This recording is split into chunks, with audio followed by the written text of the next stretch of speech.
come to a very interesting sign, the sign of Aquarius. And it's the 11th sign, so it correlates with the 11th house. So in your index card, you want to write Aquarius. Uranus is the ruler, and the old ruler or co-ruler is Saturn, and the 11th house. And underneath, you want to write the element, which is air. It is fixed, and it's yang. And as already described when we were going through the elements and the qualities, air that stands still, fixed, while it wants to expand, is either not possible or it's quite explosive. So therefore, Aquarius within itself has to do with the archetype of paradox and of sudden outbursts. Not necessarily of anger. That can be an explosion. That can be a light bulb in your brain and you have an idea. As it is an air sign, and Aquarius was always seen as the ocean of ideas. Like you often know that symbolism of this Aquarius, like who has like this water thing, and it's like pouring it down, but the element is not water, it is air. So it's the world of ideas. Yeah?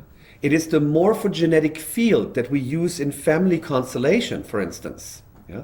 It's that what we tap into when we are not necessarily psychic, but when we pick up with the ether atmosphere. Like there's something in the air, right? So interestingly enough, because that sign of Aquarius comes after Capricorn, it is an archetype, and I love this title. It's the freedom from the known, as Krishnamurti said. And Krishnamurti had quite a lot of planets in Aquarius or 11th house. So freedom from the known is, we know that Capricorn gives us structure, rules, regulations, security, tradition, customs, cultural kind of things, like cultural traditions based on the beliefs of Sagittarius. And a part within us wants to break free. Like the old song of Queens, I want to break free. So it is the liberation of what is familiar to us.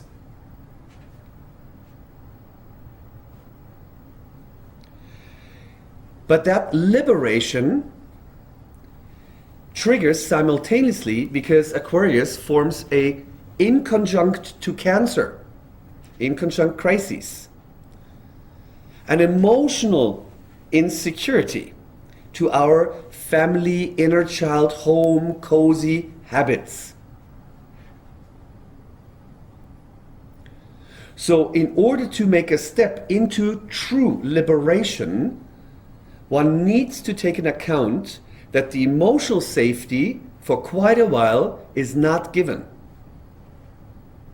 Or in other words, in order to liberate yourself, you may not be attached to your emotional habits. And that is truly easier said than done. So that's the reason why mainstream society with its traditions, rules, regulations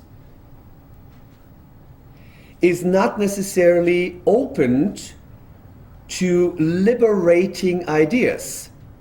Because from their standpoint of like mainstream or tradition, those kind of liberating ideas are seen as rebellious, as crazy, or via the square from Aquarius to Scorpio, even threatening. So as more as there's a certain liberalism, which is Aquarius, there's a tendency that the mainstream dinosaurs hold on to, we always did that, this is not what we want. Right?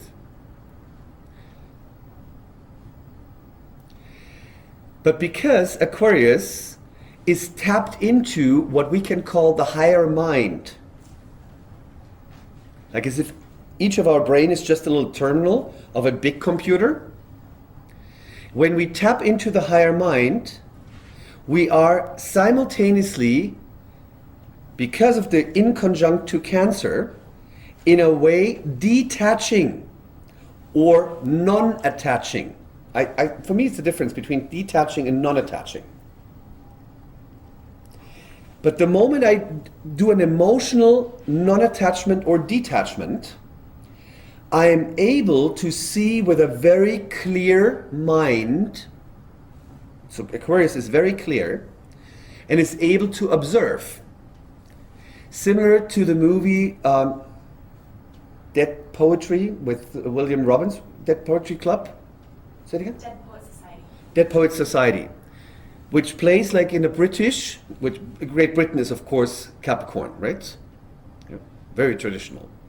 In a British school for boys, as far as I remember, so they all have school uniform, they're all uniformed, and Robin Williams as the teacher, suddenly, which is archetype of 11th house Uranus or Aquarius, suddenly, archetype suddenly, jumps onto the desk. So he does something absolutely absurd, Aquarius, unexpected.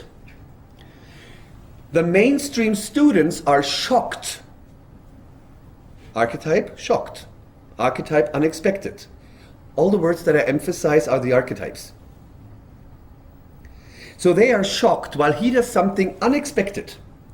And he puts himself in an elevated position. Aviation and elevation is archetype of Aquarius.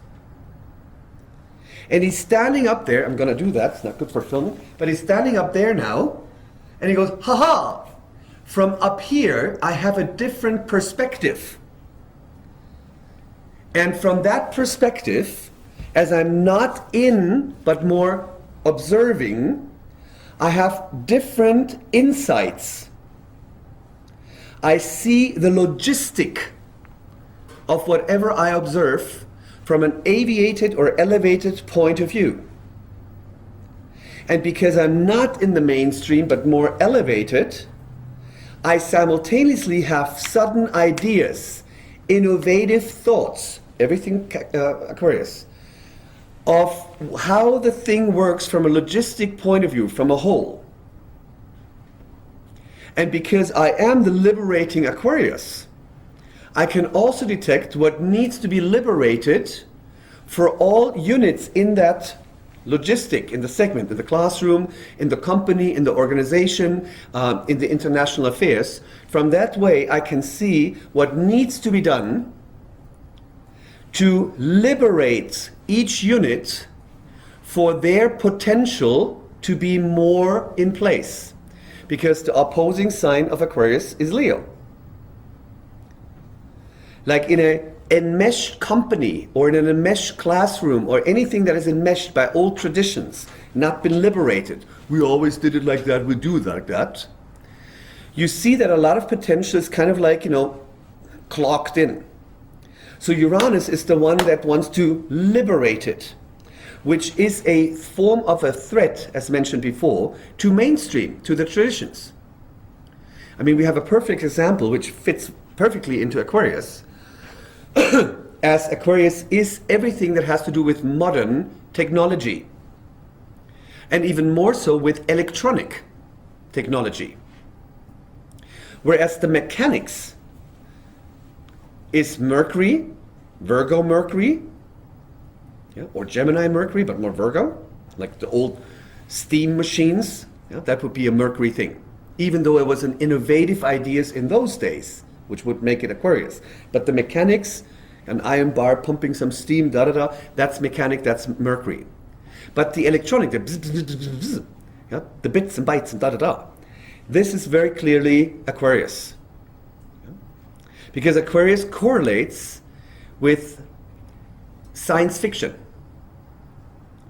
And when I was a child, and we watched like Star Trek, Enterprise, Spock and Kirk, and we saw that they do video conference.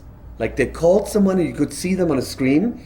I mean, the whole Western world was amazed about that absolutely crazy idea that that would be ever possible. Because we had phones with like a dial, and you go, and probably my grandmother, she knows like the operating girl. And now we just have like little cutting boards where we can call anywhere in the world, So the ideas of sci-fi are very often already the ideas in the ether, in the blueprint, so to speak, in the movie script of this movie theater called world, that later on will manifest. But going back, the internet and all the computerized world is clearly Aquarius. And going back to what I wanted to say, that the tremendous speed and pace of how the modern electronic communication is evolving leaves all of the rules and regulations of states, of countries, far behind. Right? So that shows that Aquarius is also the archetype of acceleration. And as I mentioned before, it has to do with aviation. To get an airplane up in the air, especially if it's like a big one, like a Boeing 77 or a jumbo, you need a lot of acceleration to detach from the world, from the ground, to elevate this thing into a higher sphere, right? So airplanes, air travel, all those kind of things, Aquarius. Whereas traveling, of course, is Sagittarius. So because the mainstream slower Capricorn kind of like thing finds all those innovative things threatening, especially when those regulations are based on the male animus New York principle. We do something once and then we hope it will be forever, right? So there's always a kind of a pressure to not embrace innovation.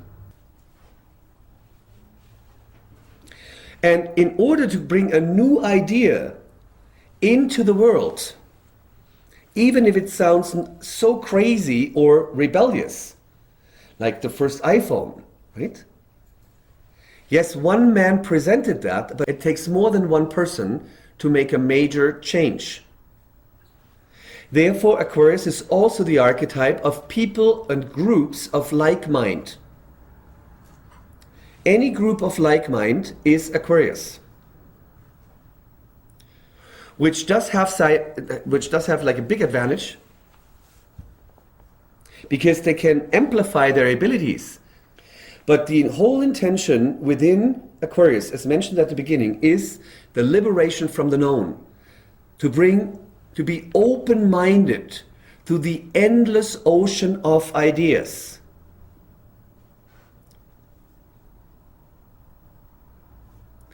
And therefore it requires also courage.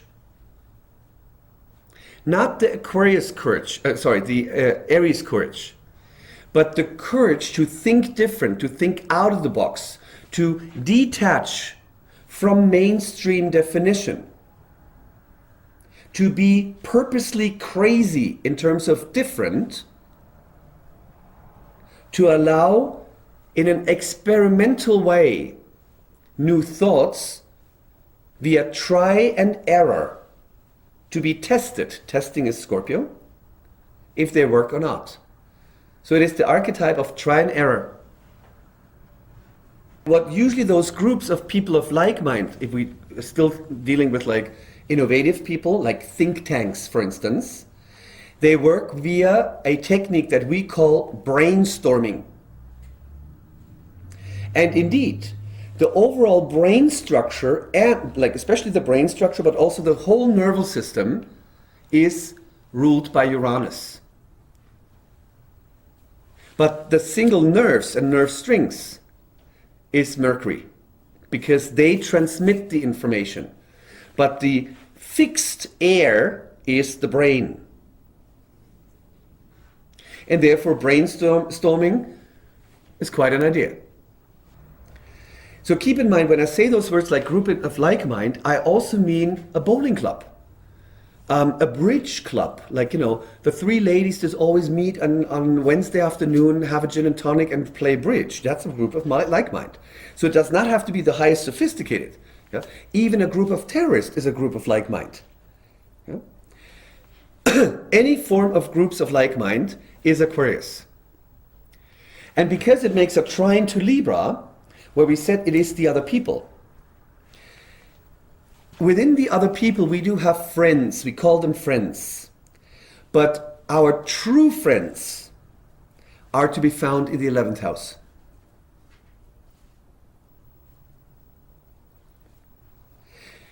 I mean, in my life, which is quite a accelerated life, meaning I lived already many lives in one lifetime, there are friends that are part of my current life situation.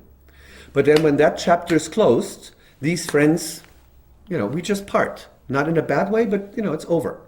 But there's usually a handful of people that are your true friends, right?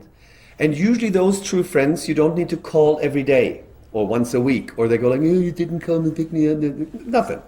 Because true friendship, Aquarius, is free of compulsion. Compulsion is, of course, Scorpio. Which in return, we could say, sooner or later, very often, sooner or later, which could be even many lifetimes, an intimate relationship, a very deep 8th house Scorpio bond, will evolve to the level of friendship. Not the kind of like, I want to break up, but we can't stay friends. That's just, that's Gemini crap. Right? But suddenly they notice they don't have that magnetism anymore. There's no need for osmosing and metamorphosis because it has happened. And they become the best friends. Like my ex-wife and I, we are best friends. We hardly speak with each other, maybe like once a year, but it's always like as if no time has passed. Right? Or as Yogananda said, friendship is the highest form of love because it is free of compulsion.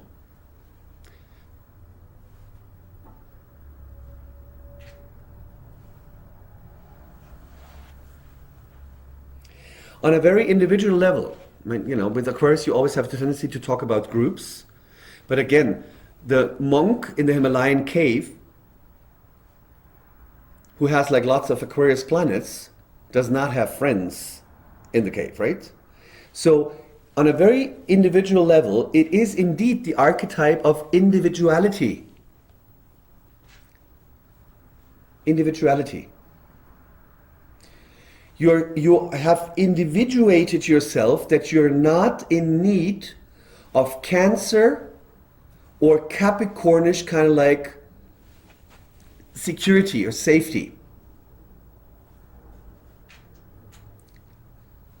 But most people don't do that. I mean, right now everyone calls themselves individualized, but they find themselves individualized in a peer group of other that call themselves individualized. That's like, a youngster on the schoolyard having the new iPhone and finding it so individual, but it's a mass product, right?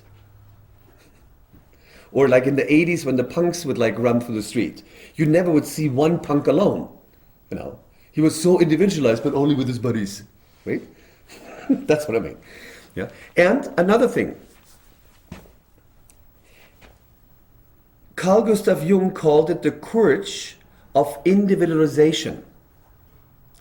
Meaning when a more or less dormant consciousness that goes with mainstream, let's say ticky-tacky neighborhood, gating, those kind of things, suddenly finds this bzz, bzz, bzz, bzz, bzz, which is very much Uranus in Aquarius, which you, by the way, feel when you have a Uranus transit, let's say going over your moon.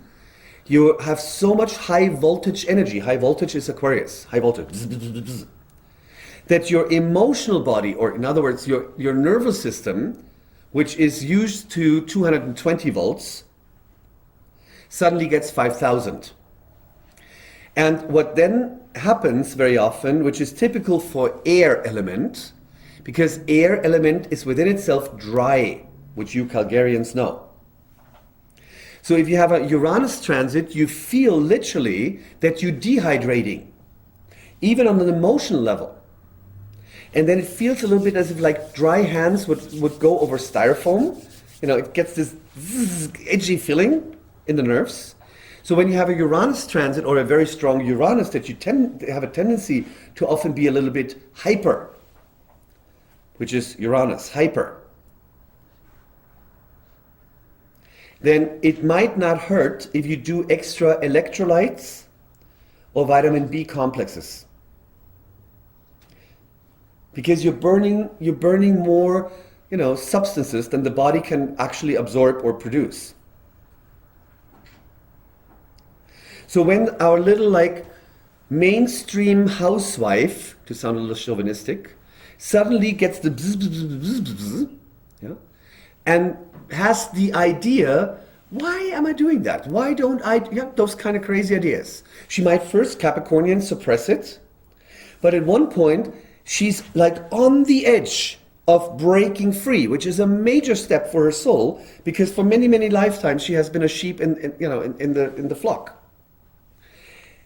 So it takes courage to individualization. And therefore, they either then feel supported by people of like mind, or at least inspired. Yeah? And they often go then that they feel judged by their family or their friends and all that. Like before, I was just communicating with email when a client wanted to have a reading. When they called me and left a message on the answering machine. Remember, we had answering machines. And that was so modern, right? Weep. So sometimes someone would call and say hey, my name is Mrs. Miller. I'm really interested in a reading. My number is, could you please call me back? But if my husband answers the phone, please just hang up. That's a sign that the consciousness right now is trying to be courageously going into something very crazy, calling an astrologer, but is still afraid of the social judgments as described on Capricorn. Because Aquarius has this very hyper energy of liberation, and within themselves they feel different than the others. Of course, imagine I would be a cow in the cattle, and suddenly I get this Uranus kind of thing, and I go you know what? Let the cows just go down, in I don't know, do you do that in Northern America? In Bavaria and Austria, they have the cows up on the mountains throughout the summer, and when autumn comes, they get them down into the valley, into the barns. So, all the cows walking down. And now imagine one cow would just step aside, detach from mainstream, elevate itself, sit on the fence, and watch and observe. And by watching and observing, being not part of the stream, but the observant, you become naturally, you get different insights, you get other ideas. So Aquarius always feels a little different than others because of that energy, because of that archetype that can be in a natural and healthy way, meaning completely in alignment. But it can also be a sign of unresolved trauma and shock.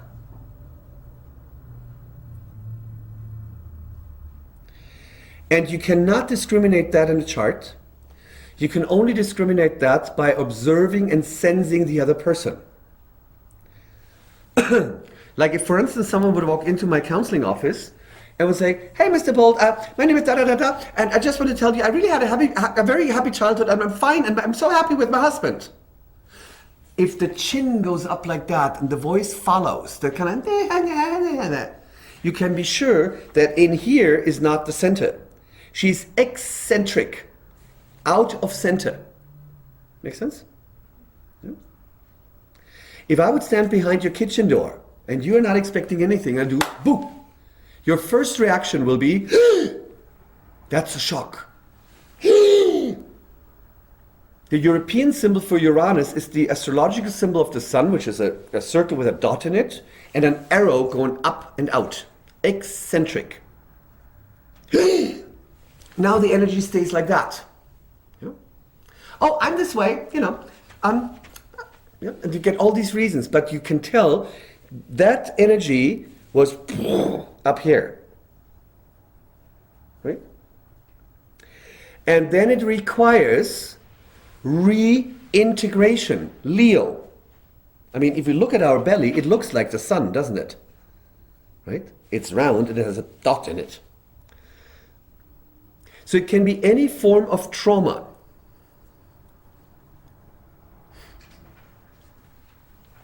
Or shock. And if we look at the fixed cross with Taurus, Scorpio on the opposite side, Leo, opposite side Aquarius, it makes astro-logical sense. If I am in my second house and from the world of others, seventh house, comes something scorpionic threatening or life-threatening, boom, like a tsunami, which I am not able to integrate in my lifestyle, Leo, fifth house, into my life. A survival mechanism, second house, Taurus, must kick in to guarantee survival by detaching. That's what I call detaching. Make sense? But then, because we're in the fixed cross, the energy stays in that and finds it quite normal. What? This is just how I am. Yeah? I call them women without a womb. Right? Very often after abortion you have that effect. Yeah? Because no matter what the reason for the abortion was, it is a surgery, Scorpio, where some stranger penetrates you in the holiest and scrapes something out where your femininity goes like, and because society might judge that, or you judge yourself because you're basically like, like not your ego, but the inner soul is sad, you will not go through the process of healing it, which is Pisces. So you kind of like get stuck in this Aquarian energy. This is just how I am. No, I don't need a man. I don't want to have children, which is fine. But if you tell me that the same story with that kind of voice, I just don't believe it. Make sense? Yeah? So, trauma, as I just explained, detaches the person from their center. And it requires a lot of nerval energy to maintain that state. And as we have learned that Taurus has a lot to do with magnetism, so does Scorpio. Most likely, if that trauma is not healed, Pisces, in a way to recenter and to reintegrate the energy, then most likely we attract similar thing again. Or at least a trigger that is a reminder of the original trauma. Like my mother, she survived the bombing in the Second World War of Hamburg, when the Brits were really like, dropping the things. So if she's now going like to a garden party and there's a firework, when she hears the first, she's almost underneath the table, instinctively. Yeah, because it's just in the nervous system. Make sense? So similarly, if someone was like, maybe escaped a rape, but was threatened, and is in that shock, then every time like some man comes around the corner where the situation is a reminder, then that might be triggered, right? And that leads me to the next archetype. Because it is the brain, because it is a air sign, Aquarius is the archetype of our individual subconscious mind. Individual subconscious mind. And within the individual subconscious mind, or the individual subconscious mind is the storage for all of our memories since the very beginning. It's all there. And Capricorn, or Saturn, usually is the boundary in our consciousness that we're not constantly lost in all of our memories of what I was eating 1373 on the 23rd of May when I lived in Paris. Because it would disturb me while I just try to do my taxes, right? But it is there, right? And we will hear about hypnotic when we talk about Pisces. But there's an Aquarian version of tapping into the individual subconscious, and that is called the Erickson hypnotherapy. which is, I mean, it's just completely compatible to the archetype of Aquarius. Keep in mind that Scorpio has to do with therapy, psychotherapy, as mentioned. So when someone has a trauma, it would be good if you do some efficient, deep psychotherapy, to get you reintegrated into your center. To heal the memories, to heal the kind of like survival kind of thing. And the Erickson hypnotherapy, and that's why I love this thing, of course I love it because I have Venus in Aquarius. It works with paradox messages. Because our individual subconscious, our memory storage, is rebellious by nature. As an example, if your, let's say, dad is sitting on the couch, the boy walks by and the dad says, you know what, go down to the basement, get your daddy a beer. The boy does not want to do that, right? His first thing was like, get your beer yourself. In puberty, he will express it, but before he will not. Because he knows, daddy's the big one, I have to obey. So with crunching teeth, he goes down into the basement, but the inner subconscious goes, why do I have to do that? I don't want to do that, So it's rebellious. So often in hypnotherapy, you have the similar effect. If the authority / father figure / the therapist, hypnotherapist, gives the order, okay, Mrs. Miller, could be that you become very, very tired and you just want to sleep. The Aquarius goes like, no, I don't. And you don't get them. So the Erickson hypnotherapy goes like, Mrs. Miller, could be that you become very, very tired, but of course you don't have to. And it's a great, great trick. I work with that very often in family constellation. Because when the client is, or when the energy client is like almost done to overjump his shadow, no, I don't want that, kind of like Scorpio's change resistant, or the grumpy child. No, my mom, and suddenly my mom didn't. I don't want to do that, and they only have to like acknowledge that she's the mom, but they go in this rebellious state, Aquarius, and because I know the chart and I can see the energy, I would then use Erickson hypnotherapy. He's like, I totally understand. You know what? This is a one-time opportunity that you just acknowledge your mom, but I fully understand that you don't like to do that, and you don't have to. And I detach myself. I walk one step away from the client. In that moment, they do it. If I would go, no, you have to do that. No, I don't. I have to do it. Then we have the power struggle. Make sense? So this is really a great line. When your sons might get older and you want them to do something, it would be great if you clean up the room, but I know you don't want to do that. So just live in this mess and walk away. Because that annoys a puberty guy much more. What we're dealing with, as I said, like from Libra up to Aquarius, we get to the point of like objectivity. Even though I believe as long as we're in the body, we are not able to be truly objective, but just for the sake of making it sound. Another thing, and then we're done with the Aquarius. I'm spaced. I'm trying to lead over. Because it is paradox, and because we all are more or less trapped in the time-space universe, right?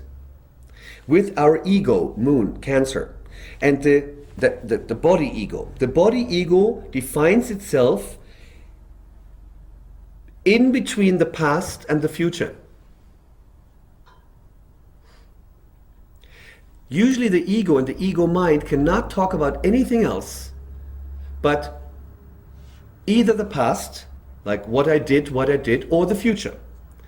But where the ego usually is not, because it does not want to go there, is the now. That's why when you apply the technique of Byron Katie, the work, and you would allow yourself to ask one essential question: who would I be without my story? Most people freak out by the thought that they would delete everything that defines their emotional ego safety. And their answer is, I would be nothing. And that's not true. Right? We know that. So what I'm trying to say is like, and it's so paradox to explain. I come with an example. Let's say a person is in a abusive relationship, Scorpio, but feels obligated because of the social regulations, and they're married, and Capricorn.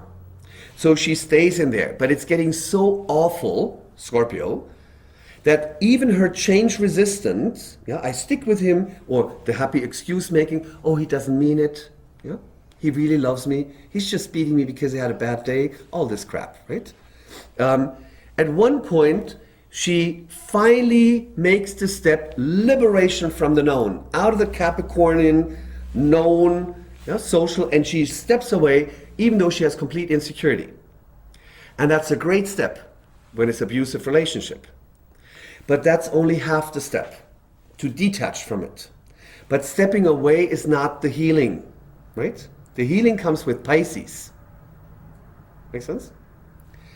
So what I'm trying to get at, we started the journey through the zodiac with Pisces.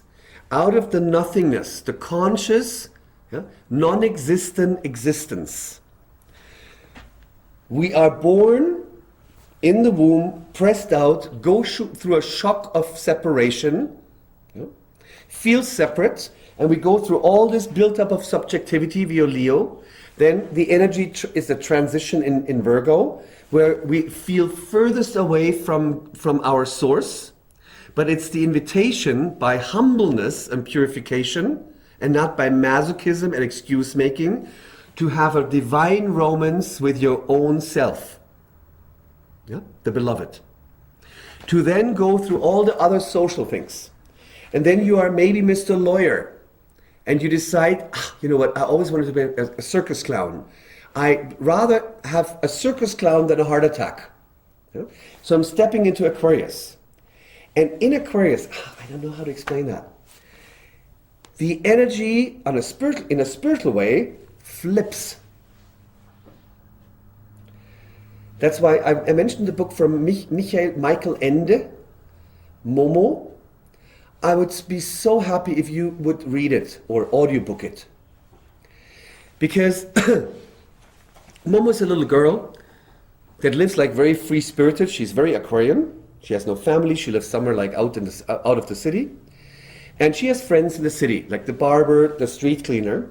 But she observes, observation Aquarius, that over time there are more and more men, she calls it the gray men, in gray suits, oops, with gray hair, oops, smoking cigarettes, oops. And they are also busy and buzzy. And one day she visits her barber friend, and he goes like, you know what, I have no time for you for chit chat, not even for tea, because, and she sees like some writing on the mirror, and there was like a time agent. These gray guys are time agents, and they sell time accounts. And they give you the math and the calculation. If you work more efficiently now, very New Yorker thinking, like male, not New York City, but if you work very efficiently now, you will have saved so much time for later. And they will do the accounting. So everyone got really busy. I mean, the book it's fabulous. And she, being like that girl, not in that mainstream society, we need to do something. So she hears that these agents are basically then every person has flowers of time, right? And the agents basically by that contract get the extra time, and they dry the flowers and roll cigarettes that they can survive. So they're basically zombies, right? Time zombies. So she wants to go and help all her friends by getting out of that kind of like contract prison, Scorpio. And she knows that there's one guy who is the keeper of time, but he does not live in the time-space universe, Capricorn, but of course outside of it. Otherwise he could not be the keeper of time. Think of the merry-go-round and the center. So she hears, or she gets the information, she can visit Master Horus, I think is his name. Horus, Hora, something. Latin word for hour.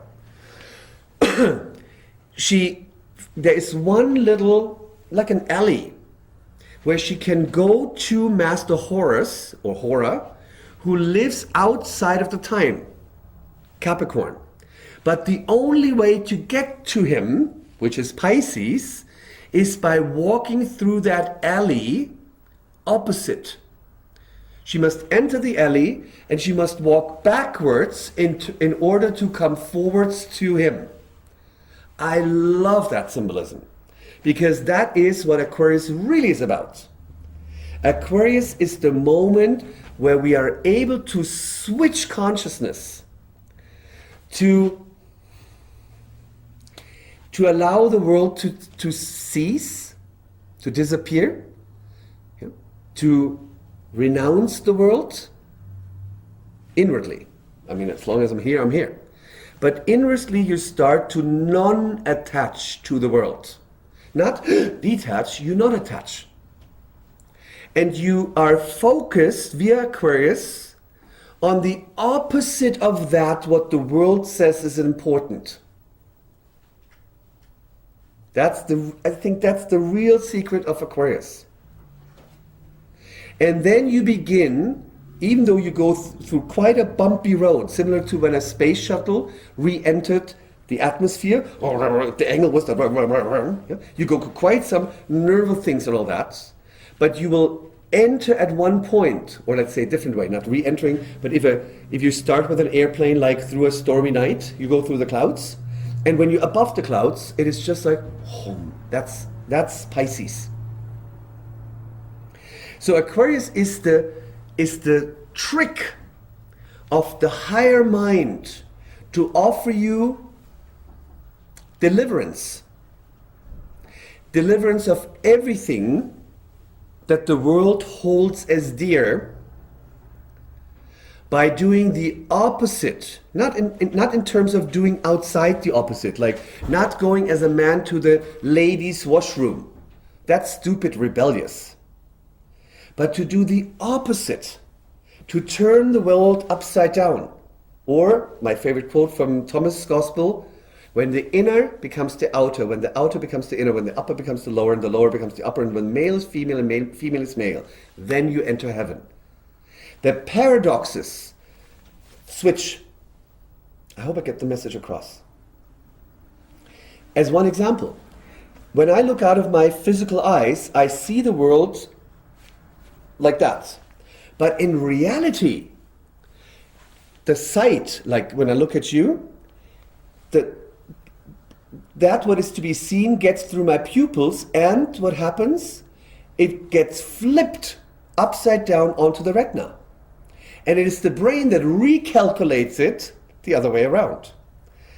Yeah? That flip is indeed, from my perspective, the whole one little incident that made this whole universe appear or seem to appear. I truly believe that the zodiac can be read as I've been teaching it. Aries, Taurus, Gemini, yada yada. But I believe simultaneously that there's another way to read it. Coming from Pisces, the one consciousness, the non-existent existence, which goes to Aquarius and does the flip. And suddenly there's a time-space universe. Right? And in that moment when there's a time-space universe, that oneness being projected, projection is Aquarius, that oneness that is being projected is now in the duality, Capricorn, time-space, and suddenly all the life forms of nature appear. Sagittarius. And within that, Scorpio, the struggle of live and die, the fear of death. Yeah? Then the beginning to look for the happiness outside of us, Libra. Going through crises, having to work because there's a winter, we're going to be freezing, I need something to eat. I became a body. But it's nothing, and so on and so on. But it's nothing than just one crazy idea in the dream. That's what I believe. Nevertheless, I have to, do the worldly things. Make sense? So, Aquarius is also the archetype of separation. Like if you have a solid relationship, and Uranus in transit is going over your 7th house or 8th house cusp. Either your existing relationship is going to be liberated from that what is known and invites you to become more like friends, or redesign the whole partnership onto a new, freer, more crazy, more individualized level. And if that is not possible, if one says, no, I'm not going to do, then you have to divorce. No other way. Right? So it is separation. But if I come from Pisces, because ultimately there's nothing but Pisces. Everything else appears, and we believe it. So the trick is, like from the creator, dreams has the idea what would be, and we have this whole kind of like thing that we call the universe. So the way out is just the opposite way. If you renounce everything the world holds dear, you're in a good way. You're on the way home. Home. Then you're on the way home. Everything else, crap. So one way out is to work with the central nervous system and the brain, but not in terms of like learning all the American presidents by heart, but again, breathing technique and so on, to turn the whole existing reality paradox. Then you will experience more and more the Pisces, the beloved. And you will literally find yourself getting crazy. Or in other words, you find yourself normal and the other's pretty crazy. Not judgmental, but just like, why do they do that? Anyway, so that was just like Aquarius, what I wanted to say. And of course, one thing, Aquarius has to do with outer space, ET, aliens, yeah, everything that is not normal. Yeah? So that's Aquarius. Free your mind. Remember times without time. Free